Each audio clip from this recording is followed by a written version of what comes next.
Everyone, please. Good morning. It's nice to have you guys here today. Today I'll be taking the lecture on users, group, and file permissions. But before I jump or start moving, I don't know the new people that are around today. I don't know if you have experience in Linux. Sorry, are you? Sorry, I think. Yeah, have you worked with Linux before? Okay, you don't speak English. Okay, just so that it doesn't look strange, like because we started yesterday and okay. So I'll be going right ahead. So today we'll be taking lecture on users, groups, and file permissions.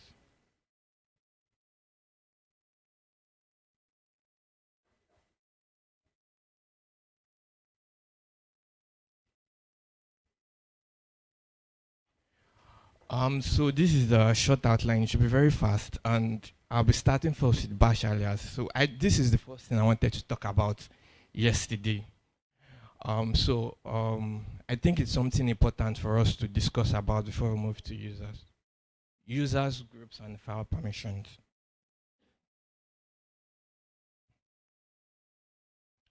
So bash aliases. I know most of us use Windows systems here, and when you install an application, it goes to the program file. So a shortcut is created in your desktop so you can easily access the application. So a bash alias here is just like a shortcut to commands. So in case you have a very long command like your SSH to a server, and you just want to type one single word to make it faster, you can always use a bash alias. So it allows us to launch any command, long or short, or group of command as a single word. So the main aim of it is to help increase productivity. And okay, for a first test, the first thing we could do is to type alias on our system. I don't know if you've all logged in into the server this morning. Okay, please let's try and log in.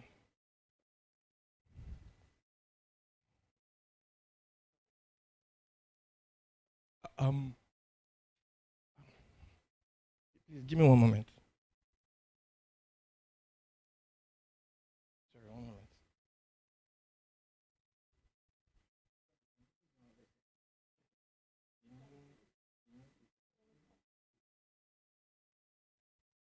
So sorry for the new people, you get your SSH access soon. Just calm down. But I don't know. Does anyone of you use Linux as maybe as a partition? Do you use Linux as a partition? Okay. Okay, but yeah, you could just SSH into our server too. Yeah. Yeah. So very soon to be given to you. So please, have you all logged in? If you have logged in, please raise up your hand. Sorry, please let's make it as interactive as possible. I'd like to get feedback. Please, if you've logged in, kindly.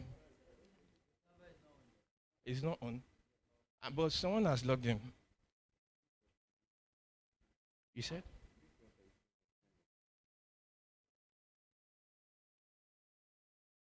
Network, are you connected?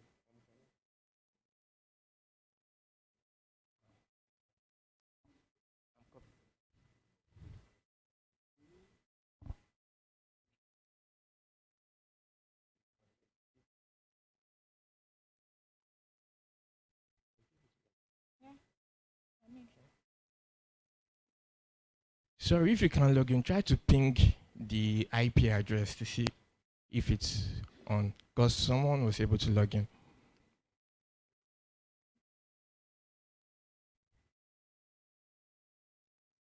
So because it's important you log in so we can make some practicals.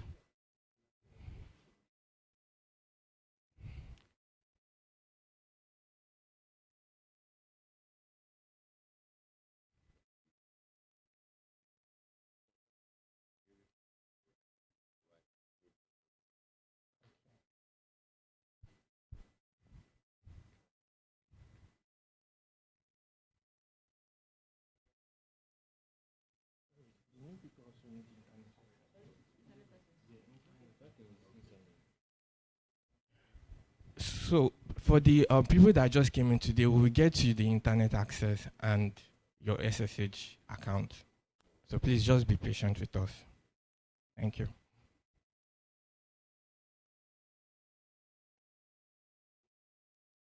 I wouldn't like to move on without at least 70% connecting to the.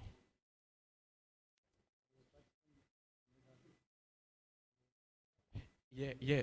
I just said so. For those who just came in today, we'll get you SSH access and internet access very soon. Just be patient with us. Yes, you need to be connected to the internet. Yes, you need to be connected to the internet.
But the ping work.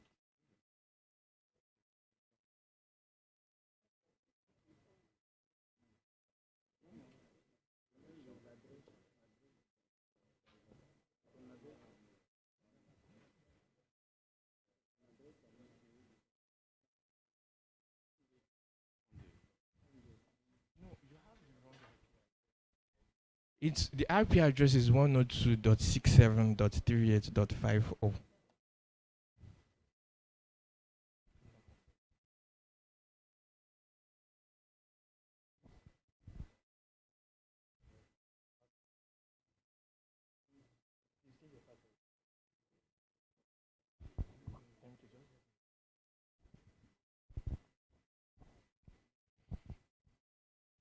Sorry, please. How many people are logged in now? I think like 5 people. I want at least 60-70% to be logged in before I move on. And please let's try to log in fast because this session ends by 10 p.m. I'll be 10 a.m. Please. If you're having issues, just raise up your hand. Some people could assist.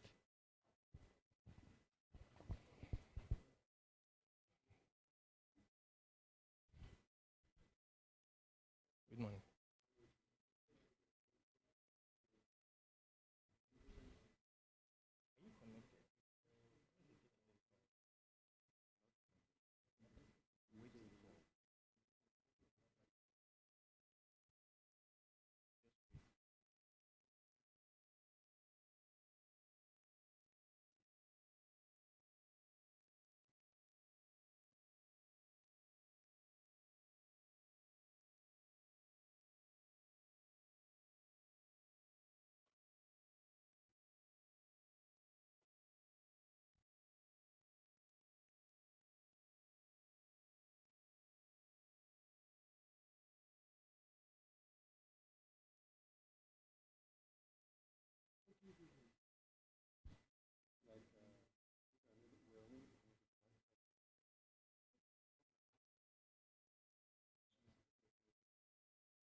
Network.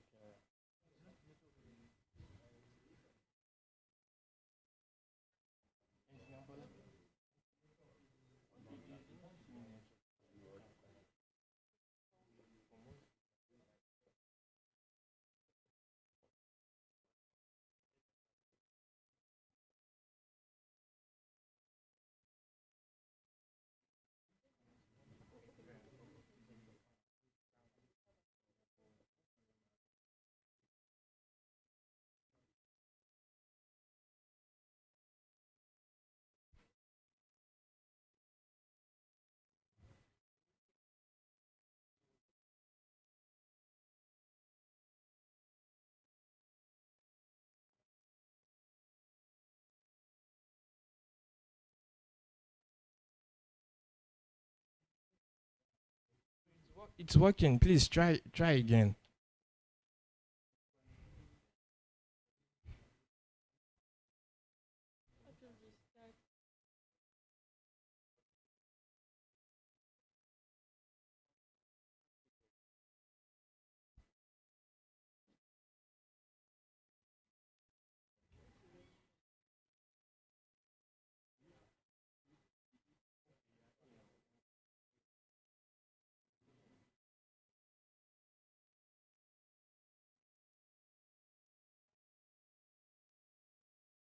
So I think 60% of us have connected.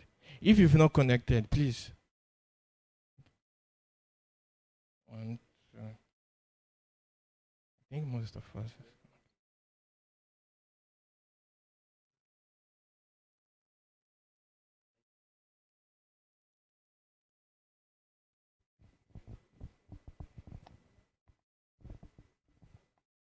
So let me just start again from the beginning.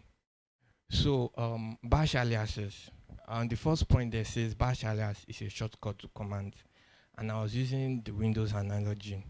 If you if you want to install a software Windows, let's say Internet Download Manager. So when you click on the install and it installs all the files, it's the actual files are installed in the program files. So, but what you run most times is a shortcut in your desktop directory.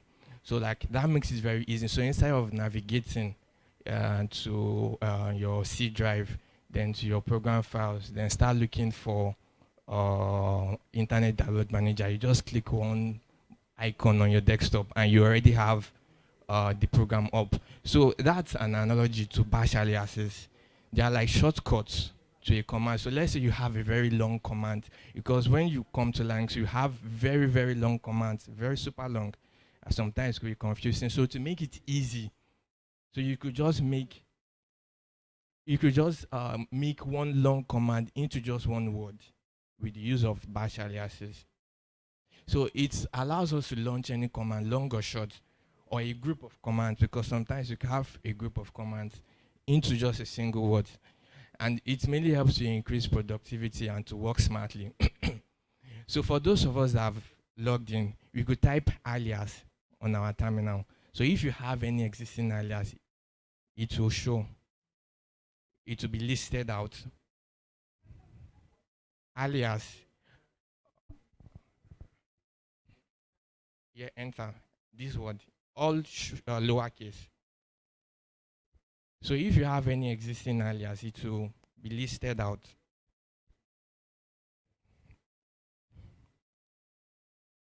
Okay, so you have some alias. So you can also take note of the format. You can see the first thing, alias, then the command. Yeah, so that's a very long command, shortened with just alert. So instead of me typing this long command, I will just type alert and it will take the same, have the same effect. Yeah. So aliases have this simple syntax: your alias name and value, or your alias, the name. This is very important. Alias name and equal to the value. Alias name, if it's a group of commands, then you put it in quotation. If it has arguments, you also put them in quotation. So it's very simple. We'll be going to some simple practicals very soon. So bash aliases are added into your bash RC file or a bash underscore aliases file. So to open the file, we could type in this command, nano. We all learned about nano yesterday. It's a text editor for the command line or for the terminal. Alias nano tilde, this is backward slash, dot bash rc. Or, oh no, first let's try the first one. Nano tilde, I think it's backward slash. Someone can correct me. Dot bash rc. Please, let's try it. So that file also contains a lot of commands that runs when you log into your terminal.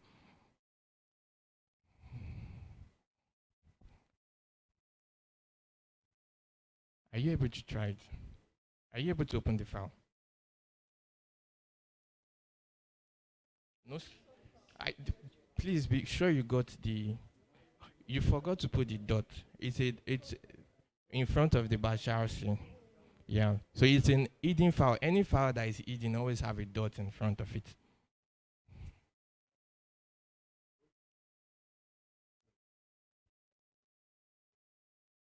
Okay. It's not visible. Okay. Uh,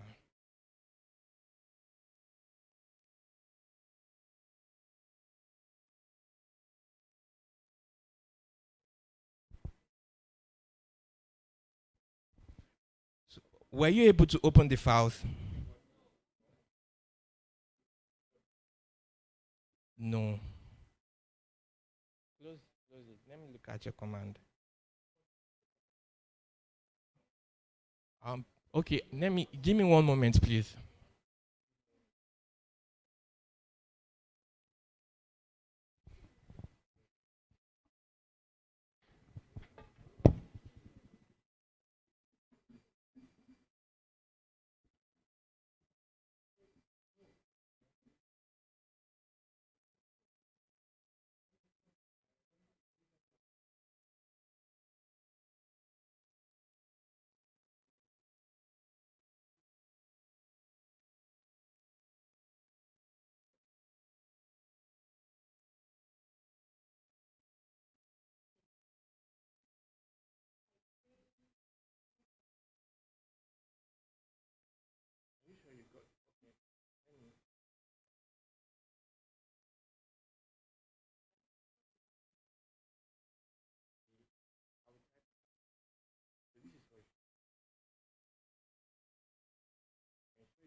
From what you learned yesterday, you could also ls that directory. ls to see all the files then. Yeah, I'm coming. I'm coming. Check it.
Yes, exactly.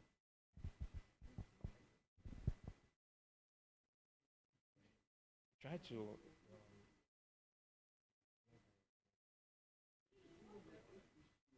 Yeah, so that's your bash RC file. So it's like a configuration file. Anytime you log in into your terminal, it loads all the initial configurations for your terminal. So please, who else has been able to open the bash RC file?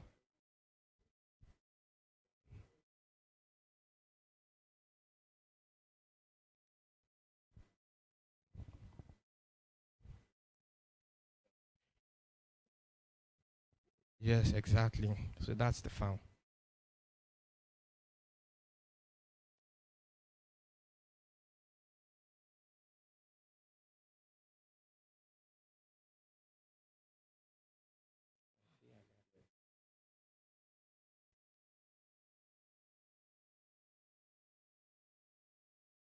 Yeah, correct. So everyone is getting it.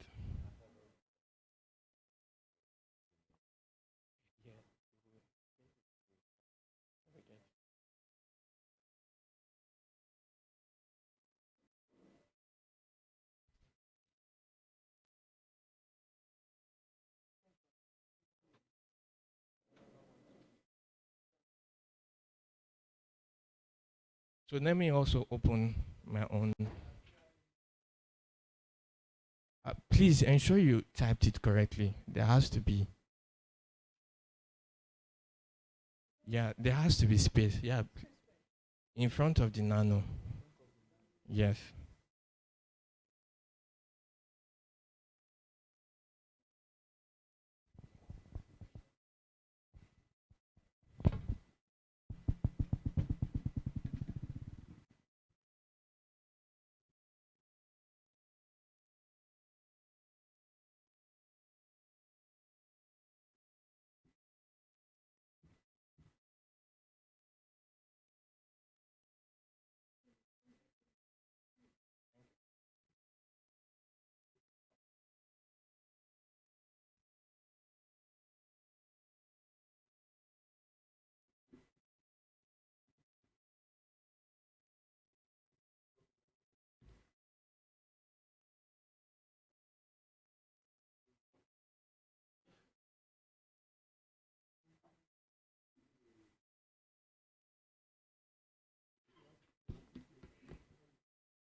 So hello everyone. How many of you have this file opened on your system?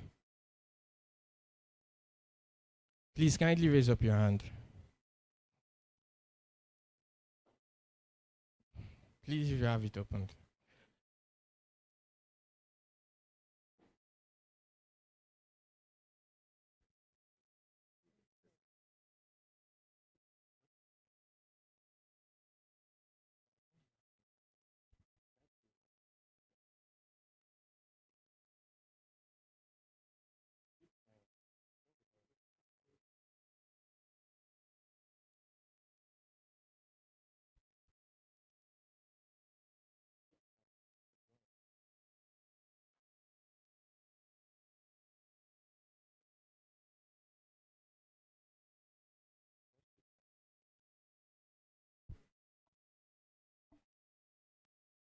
So if we scroll down the file, we'll get to a point where all our bash aliases are listed.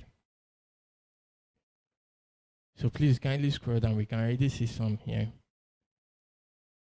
So yeah, we have bash aliases.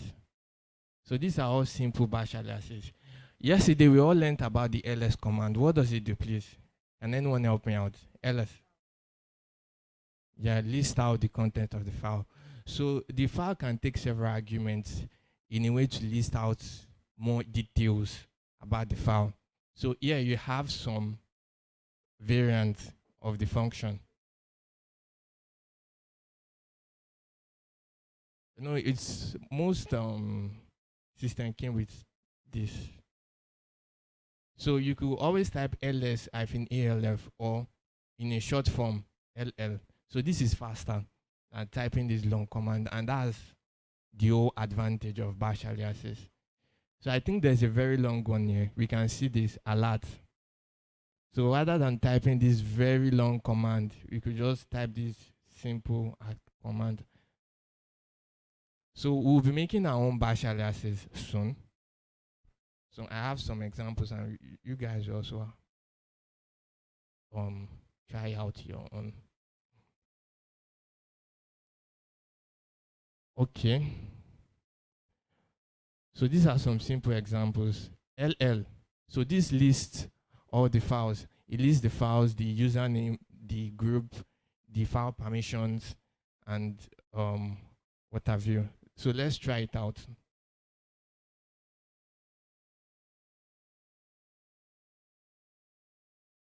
Please, can everyone see this screen, or should I make it bigger?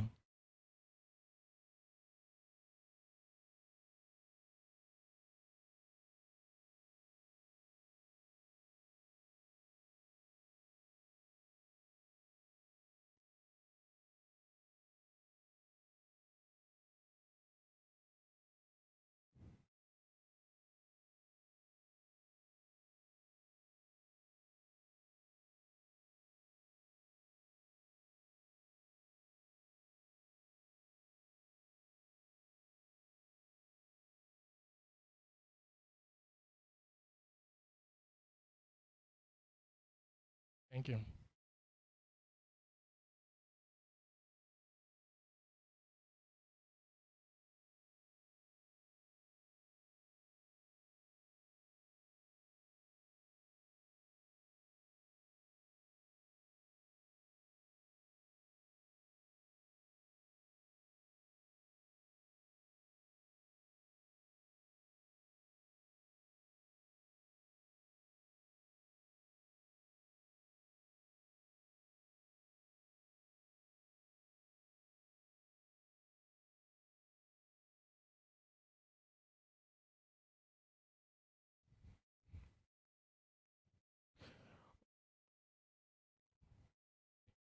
So right now we want to try out some bash aliases.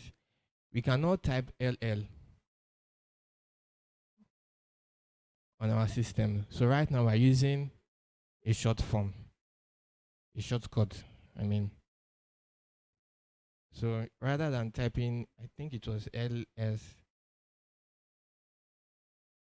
minus L or ALF minus L. Yeah. So I think the ALF shows hidden files.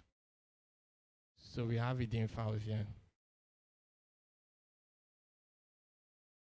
So rather than typing this long command, we could just type a short one. So I have some variants here to make it easy. So for example, we could create an alias for date. So yeah, um, let's check the manual. So yesterday I said if you want information about a command, you check the manual. L, yeah. So you can see in the manual we have the name, description of how to run the command, then a full description. So we could space down and look for L. L. So L. So use a long listing format. So rather than print out just the file name, to print out extra information.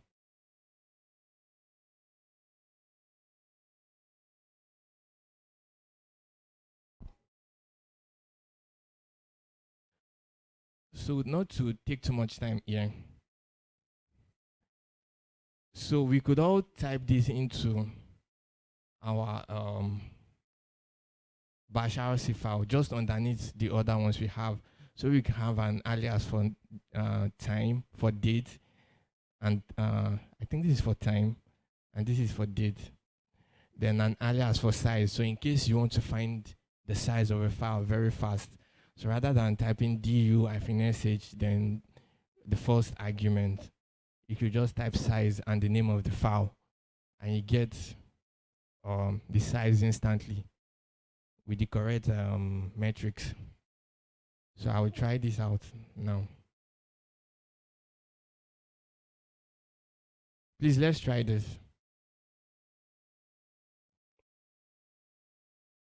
Yeah, alias. No, you have to write the alias. Size. Yes, there is space. Yes, please. So, but it has been in your bash RC file. So just underneath the others we have.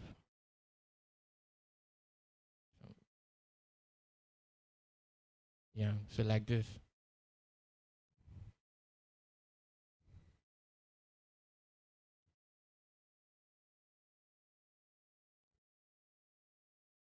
No, it's by default.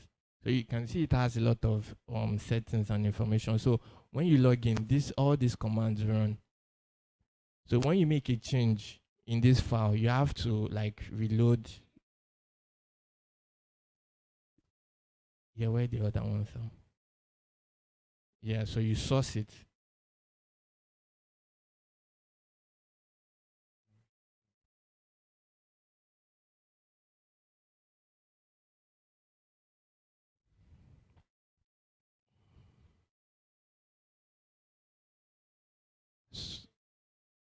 Yeah, so you source the file. So I first close it. I save it. To save, you press Ctrl X. Then to save it, it asks if you want to save the buffer. Yes. Enter. So I just change this to source.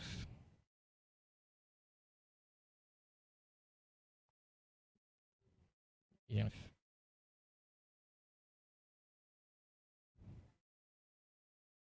So after you do this, I can find the size of any of the files. So let me try for day one. Hopefully it works. Day one. Okay. So it gives the size. So no, yeah, 4 kilobytes. So I can also do the same for folders. Okay, I'm coming, please.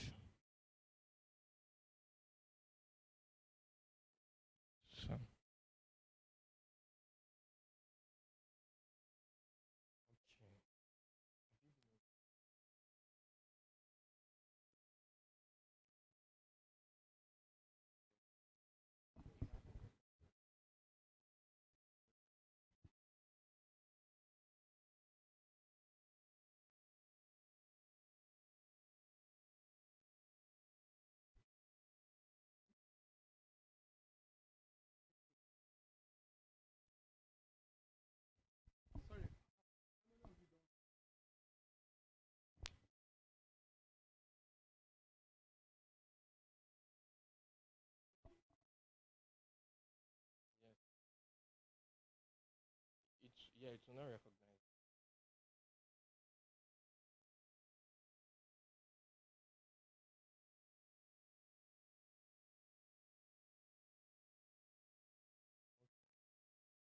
Let me open my. Let me show the slides again.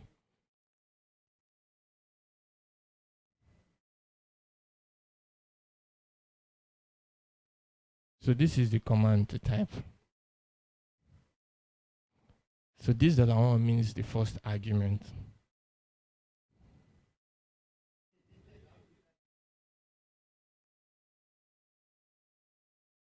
Sorry, I didn't hear that. Yeah, in your bash RC file.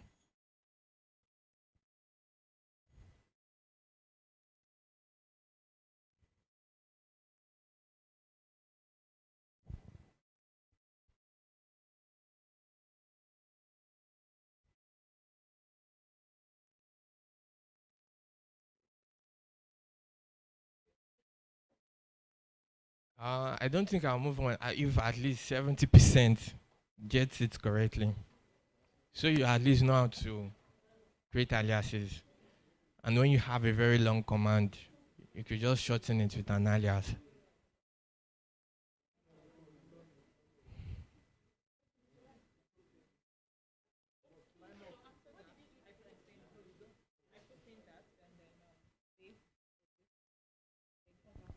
Yeah, so when you save, you source the file. Yes. Yes, source the same file.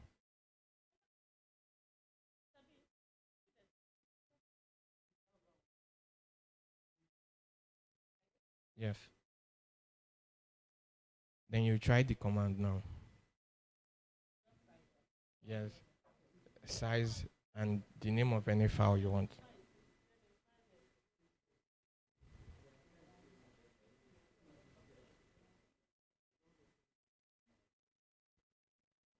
Okay.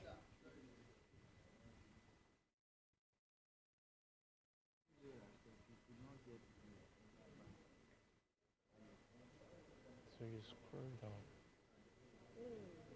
Okay. So you have audio license here. You can just add it. Yeah. You know, is you are in the terminal. This is Windows. So if it was an overflow in Windows, it will show, but it's an overflow in the terminal. Yes. So you just add it under this, the other ones. No, it's not going to click. It's terminal. You can only use your keyboard.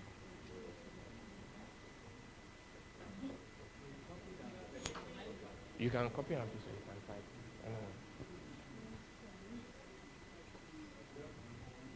type. Please, were you able to get it?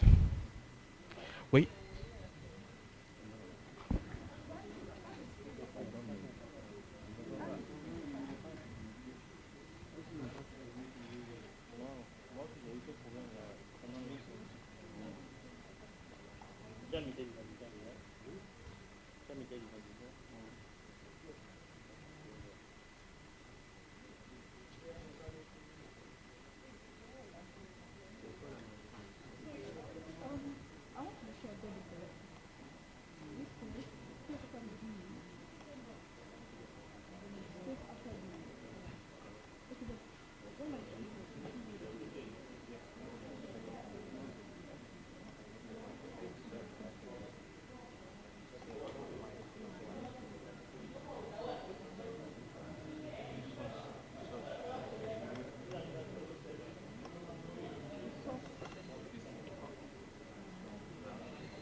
So you can create several aliases for any long command you want.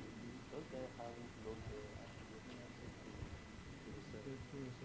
No, this is to the internet. Yes, it's not out for the server.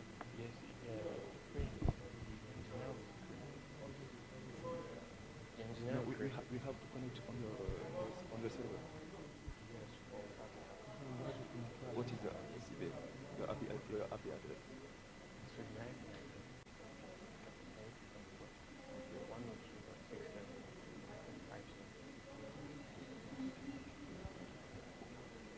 Please. That's the problem. We can ping the server, but the search is not good. It's not giving any error. I think the server. Were you able to log in yesterday? Yesterday, yes. Is the username correct? You can verify me the user now. What is yours? Oui, tout le monde a vu. En fait, ils doivent vous donner ça. Il faut qu'ils parlent. Il faut qu'ils parlent.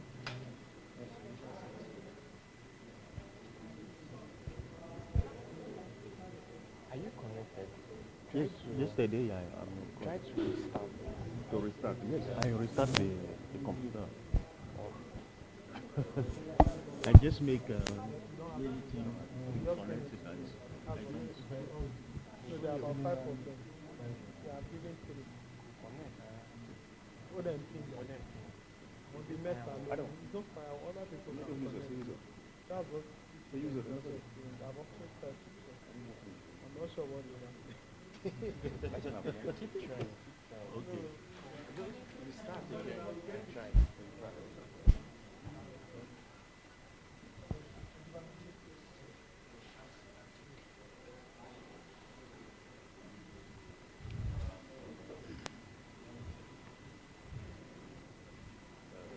This moment you are at the step of creating of alias. Where could we have this discuss. The slides. Yeah, but Okay. I'll speak to them. because here you haven't, you have someone who's control to do what you project. Yeah, definitely. They want to be slides. For the school. For browsing the slides. But I have this slide. You can review. Yeah, I okay. understand. And I want, I didn't want to be, but I don't want to be, Left behind. yeah, You will get the slides. Yes. but, yeah, but how, and this moment, how could you do? I mean the SSH. No, I haven't, Yeah, he's working on it. yeah, Engineer is working on but it. my colleague, they, Yeah, he's working on it. Don't worry, you will get yours. but in this stage, what we could do? Just be patient. Yeah, yeah.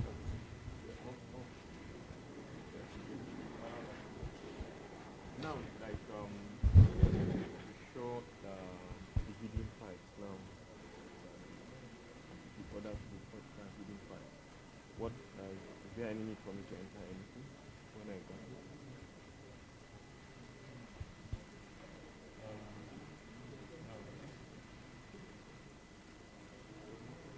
Okay, I've been following the steps.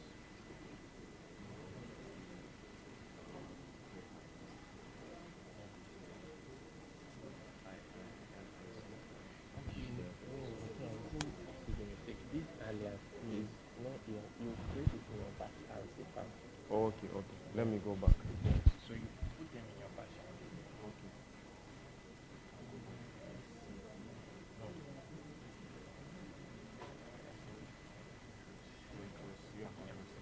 So you put them in your batch. Okay. Okay. Okay. Open. Open the batch. Okay, let me just do this.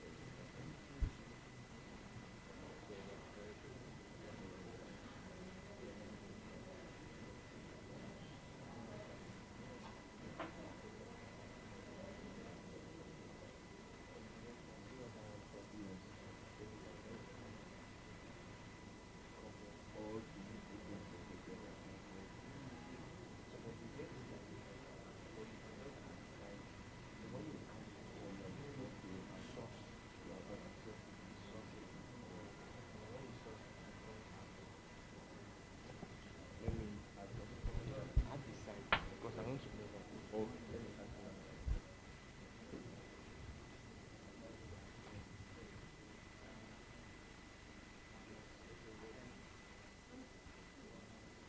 Check. Okay.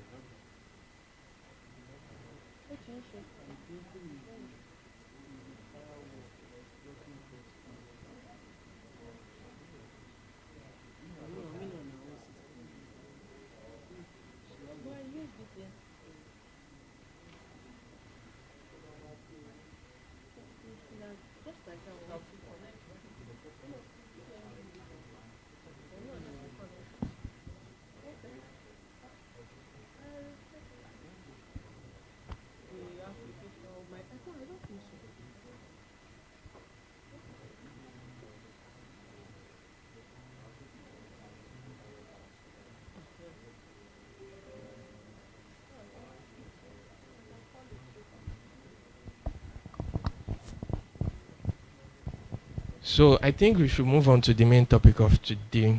This was just,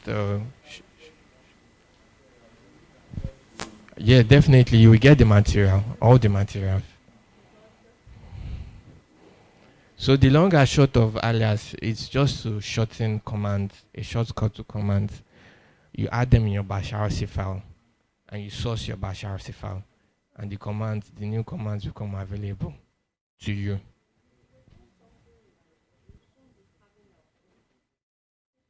Yes, yes, that's the whole point. You can create your own. So all these ones are examples. This now is an example of an alias for time. You can't just easily access time in Linux like you have in a GUI. So if you create this alias and I type now, I will immediately get the time. So also for this will give me the date in this format, and this will give me the size of any file. So rather than typing this, for example, if I want to get the date, typing this long command is it's kind of annoying. So I can just type now date and to give me the date instantly. So that's the function of alias. Yeah, it definitely can be different for different people. And yeah, user defined. Yeah, I don't that will define it. Yeah. So everyone will get this file later. So let's move to the main topic of today, which is users, groups, and file permissions. Okay.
So users, um, so Unix and Linux is a multi-user operating system.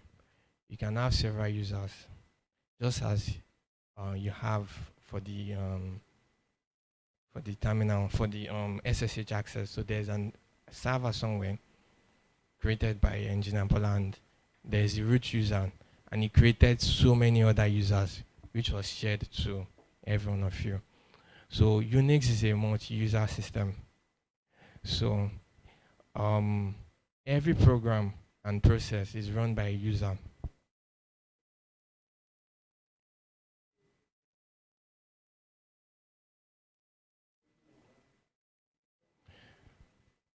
So every program and process is run by a user. If you want to see the list of users currently running on your system, you can type top, T-O-P. Yeah, just top. So it will show the task manager of Linux. So you see, no, that's the, so you have the process ID, then the user. Let me do that also.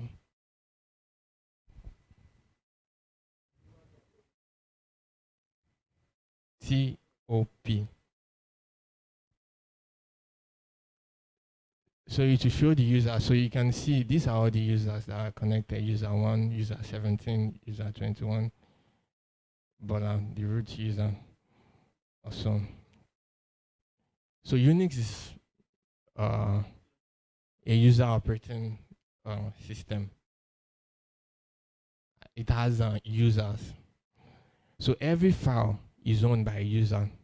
Every process is run by a user. I think everyone knows their username already, but in case you don't know your username, there's a simple command to get it. Who am I? To tell you your username. To view your UID, you could type this command ID-U and the name, whatever comes out of this one, user 6 or user 7, what have you. So we can try that later. So different users have different permissions. And these permissions allow users to read or write a file, browse contents of a directory in case you have some private content you don't want people to see, execute a program, install new software and change global settings. These are very important things because if you give a wrong person permission to do something, the person could disrupt your system. So I think I have an analogy of users here, but I will get to that. Or let me go straight to that. So here we have an analogy of user. So let's say this is your home. You own the this is your house. So this you are the user, you are the owner. So you have access to everything. Everything about it is yours. So you can always create groups like family. So family, let's say you want to give a group of people rights or permission to some resources, probably the kitchen, the living room, the bedroom. You could group them into an entity. So, for example, we have a family group, we have a visitors group. So, yeah, I try to describe groups, a collection of users used as a target of permissions. So that's the purpose of a group. If you have a group of permissions you want them to access, for example, your house. I don't want a visitor to access my bedroom. I don't want a visitor to even probably go into my kitchen and cook. Yeah, they are not allowed. So you could always restrict permissions. So I put possible permissions: enter, sleep, eat, sit. So you could set permissions on this. So groups are collections of users used as a target of permissions. A group can be given access to a file or a resource. A user can belong to many groups. Like, for example, using the analogy, my child belongs to the family. Or, okay, let me use the owner. The owner belongs to the family and is also the owner. So that's like two groups already.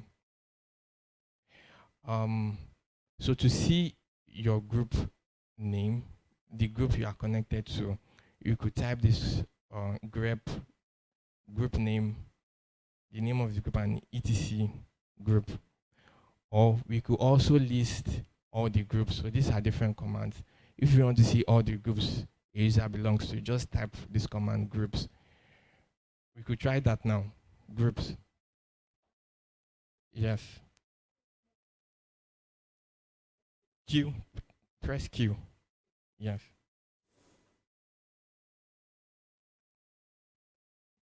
It's done.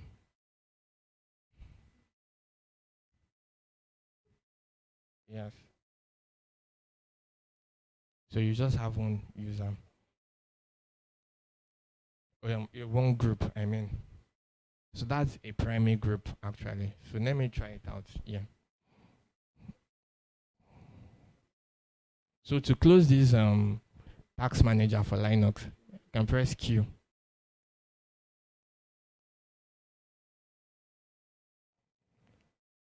So here we can see Bola belongs to several groups. Bola, which is the primary group, ADM, CD-ROM, sudo, deep, plug dev, LXD. The purpose of groups is that you want them to share a particular set of permissions. So for example, sudo, it means it has like root user access, it can change, read anything, write anything, execute anything. So all users in the sudo group have high level, have permissions to almost everything.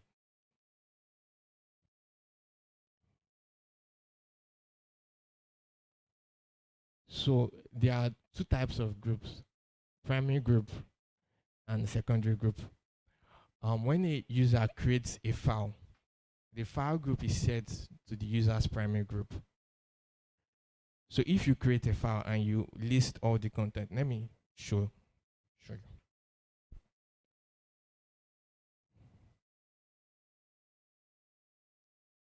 So for example, I type groups. This is the primary group.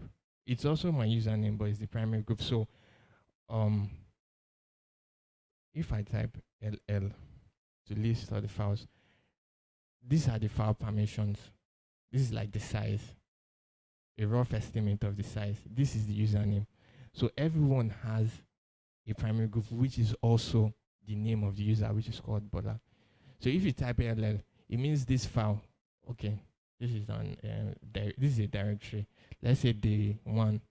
This file belongs to the Bola group, and it is owned by Bola. Also, yeah. So there are secondary groups also. These are groups. This primary group is automatically created by the operating system. But secondary groups are the one we create with the group add command. So to create a new group, you use the group add command. To add users to a group, you use the user mode command. I would have loved for us to practicalize with this, but this to create groups, to add groups, you have to be a pseudo user. A pseudo user is one that has high level permissions. Thank you very much, man. Yeah.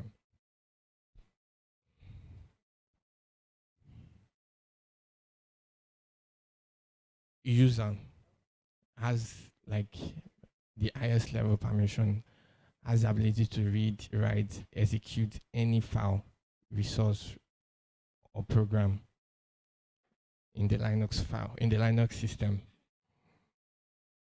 So, but I've mentioned something about 5 permissions, like permission. What is this permission?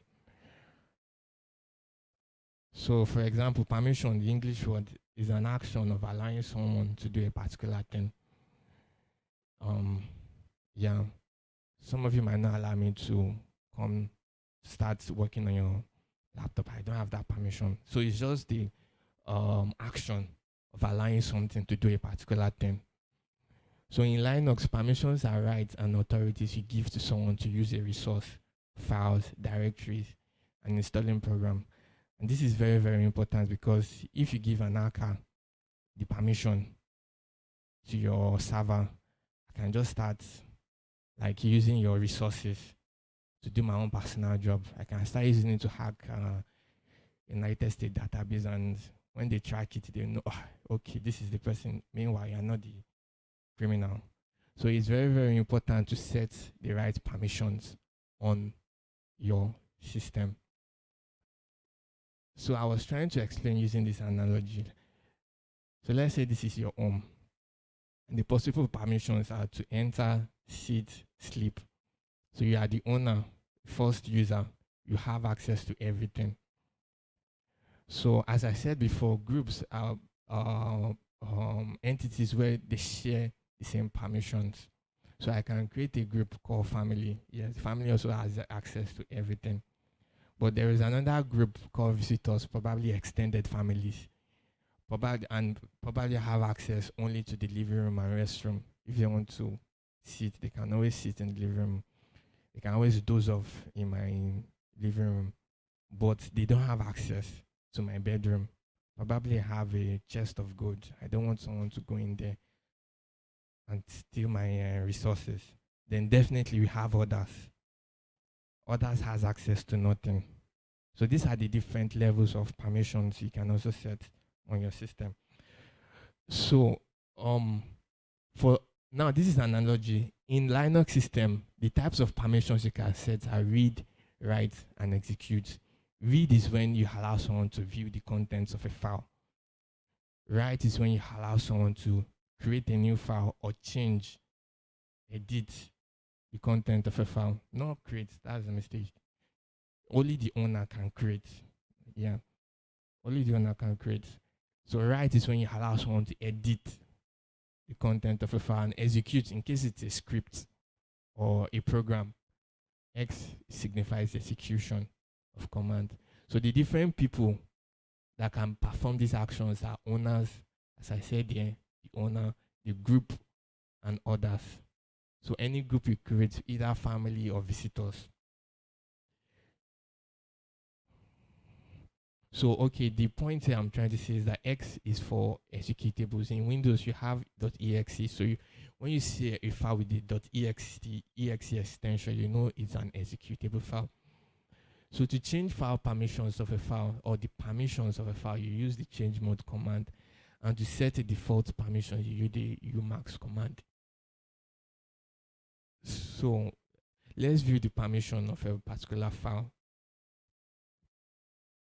So if you type ls, let's just use this as an analogy first.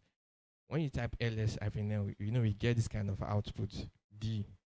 D just signifies is it a directory or not. So if you see a D, it means this particular file is a directory. So the first three characters signifies the permissions the owner has. So we can see the owner has read, write, execute permission. Then the next three permissions signifies the permissions the group has: read, write, execute. When you see this read, write, execute, it means that particular entity has all those permissions. So let's go into our actual terminal and see other examples. So, okay, we already have some here. For example, this bash history, or let's say bash RC, which is a very important file because I could include commands that start up, that runs when you start up your terminal. I could include very, very dangerous commands, probably a command to delete, to destroy the server. Maybe if I don't like someone, just include a very bad command into the bash RC.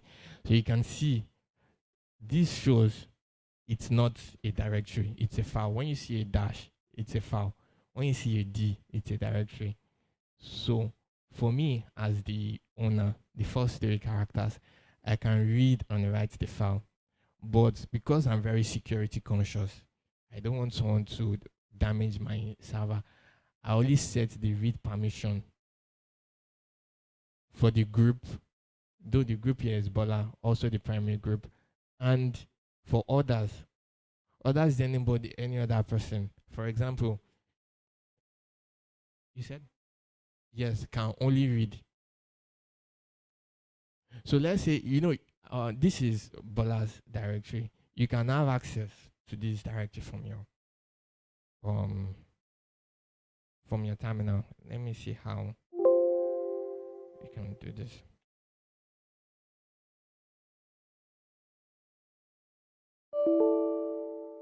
What just happened? Did he disconnect?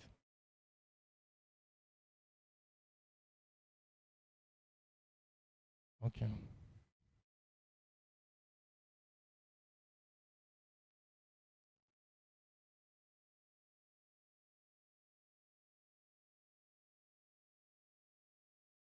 Okay.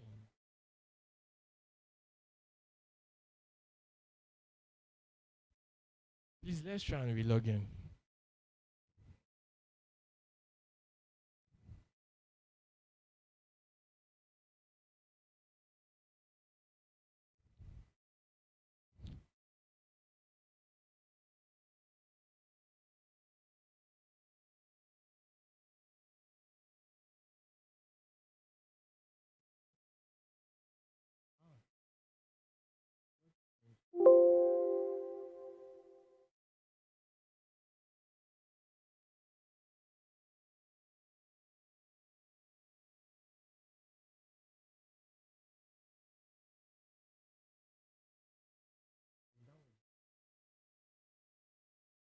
Please let's hold on.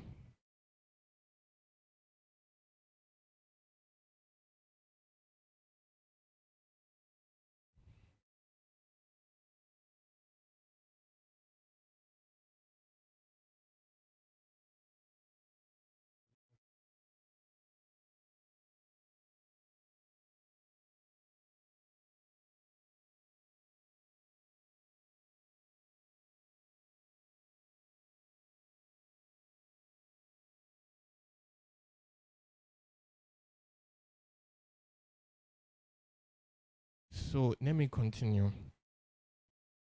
Yes, please try and log in now.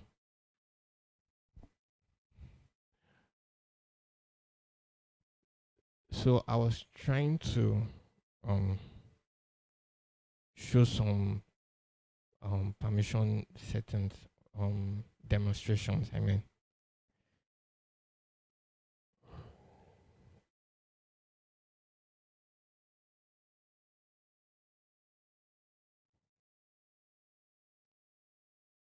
Okay.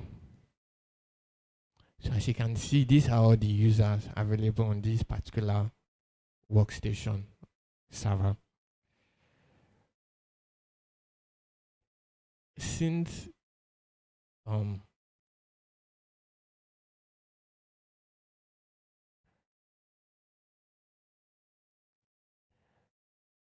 so you can see for the first one, okay, let me move to bottom. It's a directory. This is your home. This I'm all viewing everyone's home directory. So Bola has read, write, execute permission.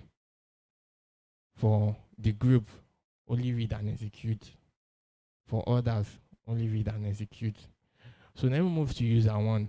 I'm user Bola, but because I have read permission as others, I can go into directory user one. Because others, these last three characters, has a read and execute. So let me go into user one. So if I didn't have read permission, I'm not supposed to be able to cd into user one. I'm not supposed to be able to list the contents of user one.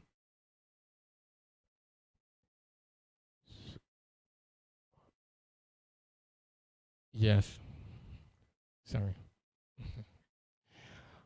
So I'm trying to look for, like, for example, user one has, okay, let me look for a file. Every file has permissions, read permissions. Even the bash RC has a read permission. Okay, let me try to edit the bash RC file, just include something. So as others, I don't have permission to write. So let me nano. But I think Bola is root user, so but let's try it first. I might need to sudo.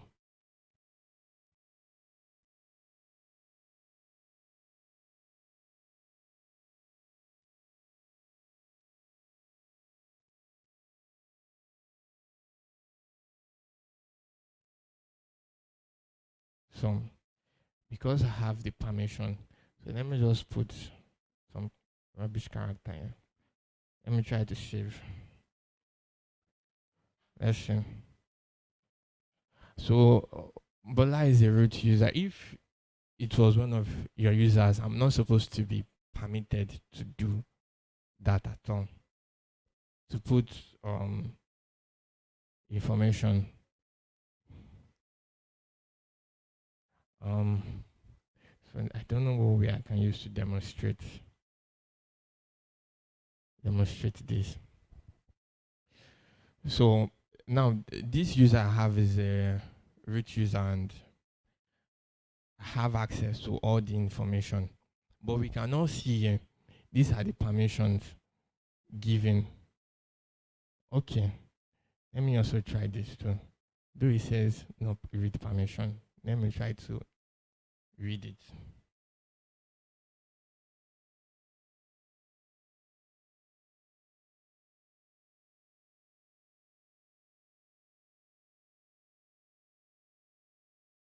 So can we see this? So the bash strip file, you can see it's a file. So read write for only user one. So but for groups, no permission. For others, which is where Bola falls in, no permission. So I tried to read the file to cut it, like to view the content. So he told me permission denied. So that's the whole purpose of file permissions, to restrict access to very, very important files. I don't even know if anyone has questions. It's very simple and it's fun too.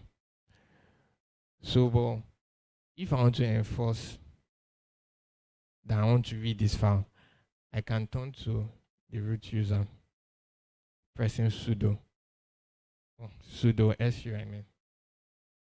Sudo switch user.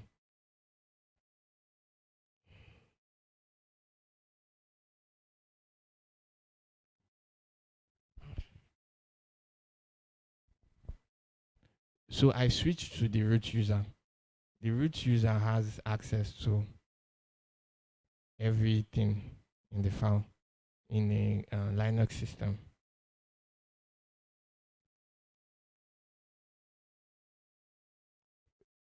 No, I am in the user one directory. So this is the username, the server name, then whatever directory you are in. Yes.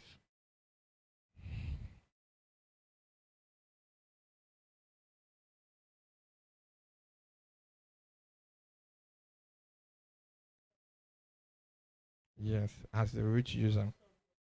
Yes.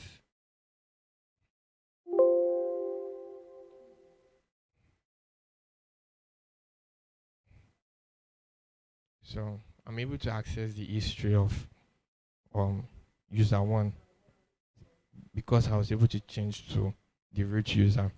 So if you all know about the root user, is the highest,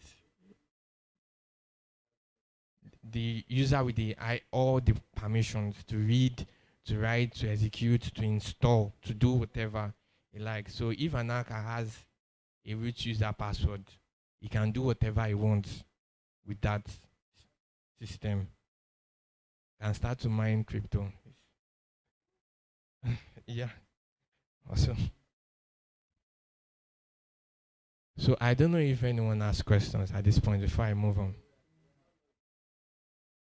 No, you don't need to try this. I just used to demonstrate. CD. CD is to change directory. No. Since you don't have the, this is just to demonstrate. I don't even want people going into another person's directory because, yeah. No, it's just to show, okay, permissions that, okay, since I'm not user one, I'm not able to access the file of user one since I don't have the permission.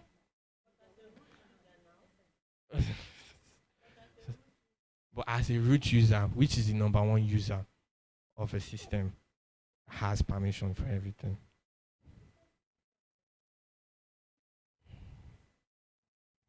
So let me disconnect as a root user.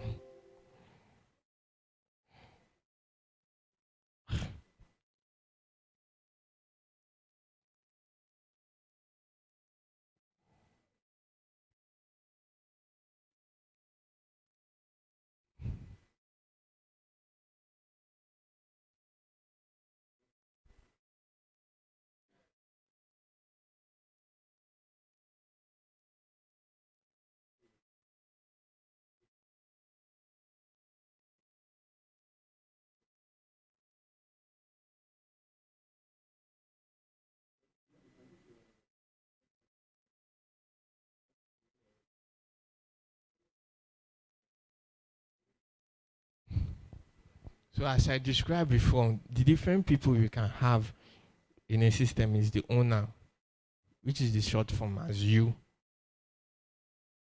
So if you create the file, you are the owner of the file.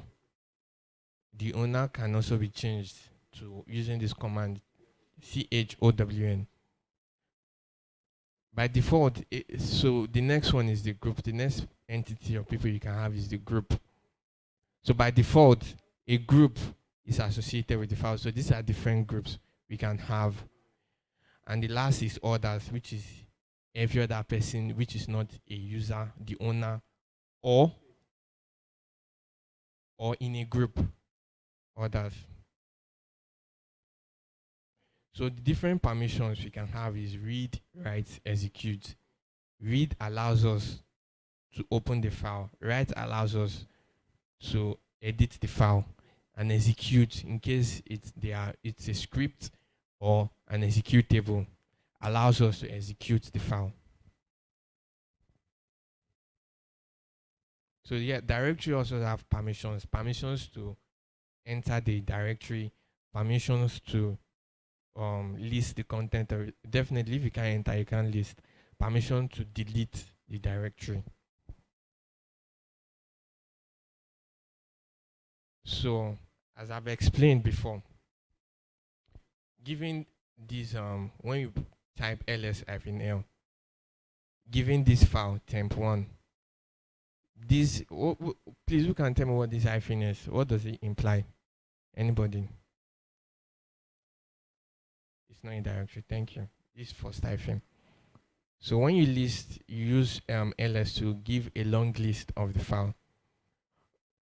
When you see this particular string, the first one in the files identifies or indicates if it's a directory or not. So if you see a D, it's a directory. If you see an hyphen, it's a file. So the first three characters signifies the file permissions for user REA. So this is the user name. This is the group. So it means user can read, write, and but cannot execute. The group can only read, and other people can only read. So this is like a rough estimate of the size of the file, a very rough estimate. Then the time the file was updated. So we have similar for here. So for this, who can tell me the permissions the group OCA has? OCA.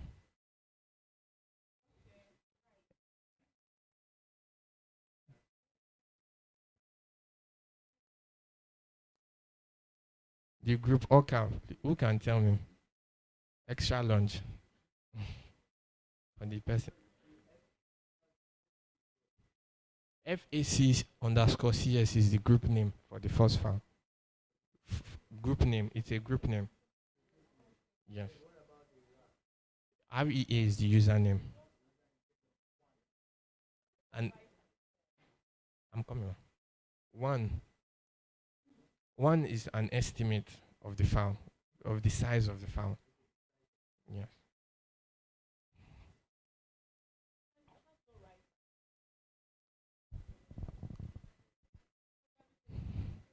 Okay, you say right. Any other person have another answer? What's your answer? No right. It has no permission. Okay.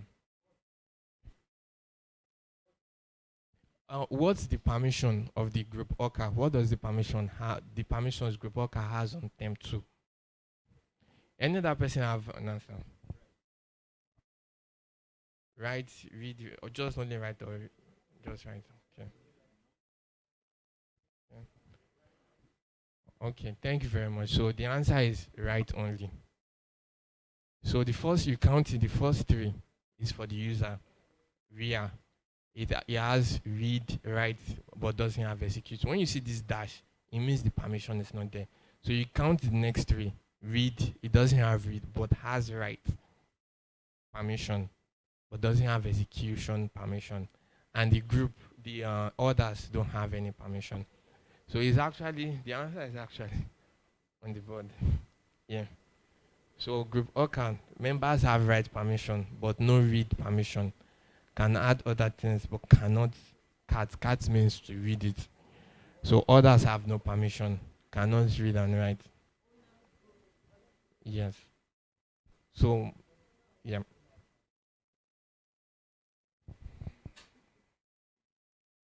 So we'll be doing some practice now, changing permissions.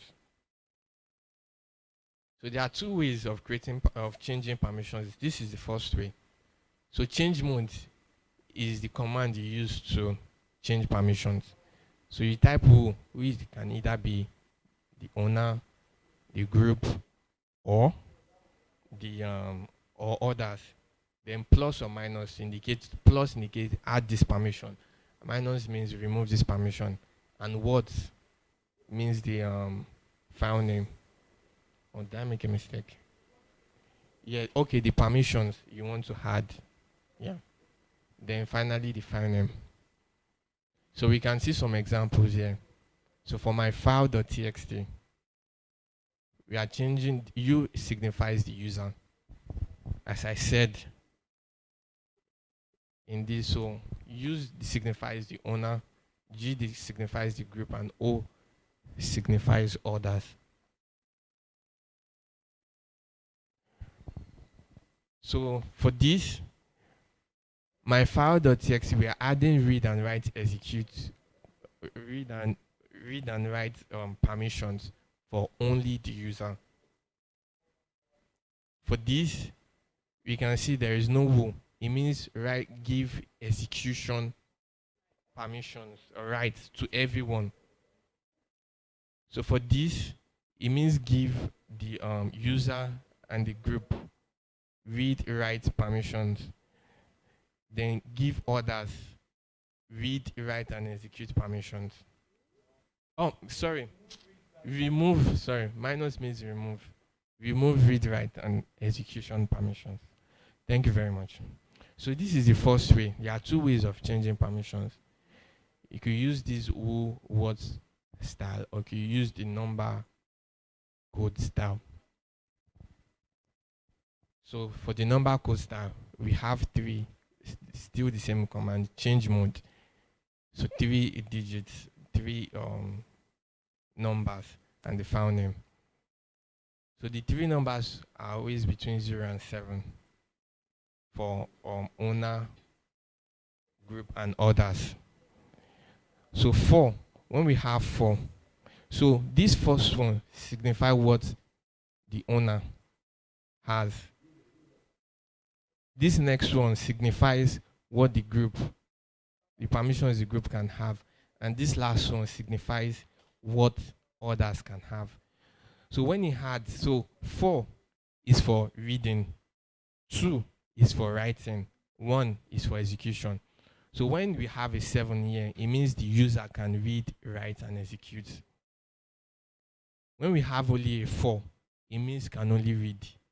If you have 2, can only write.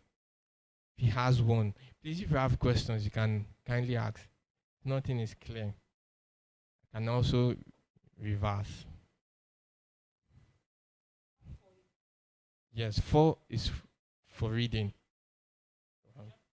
Yeah, just reading. 2 is for just writing. 1 is for execution. Yeah, so 4 plus 2 plus 1, 7. So these are examples. 600. 600 means 4 plus 2. We means read and write. So 0 means give no permission to groups. Give no permission. Give no permission to write. I'm almost done. So it's exactly the same thing. So for banner, 7 means give all permissions to the owner, to you. Give only read and execute. Thank you. Execute for others. So the next is actually some exercises. Okay, some more examples, and maybe later we can try these exercises. It's time for tea break. No, for the files you create for your own, you will practice on your own.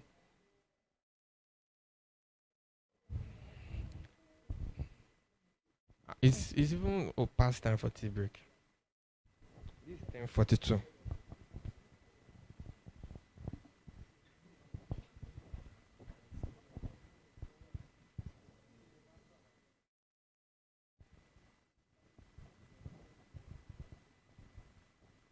Please, let's go downstairs for tea break.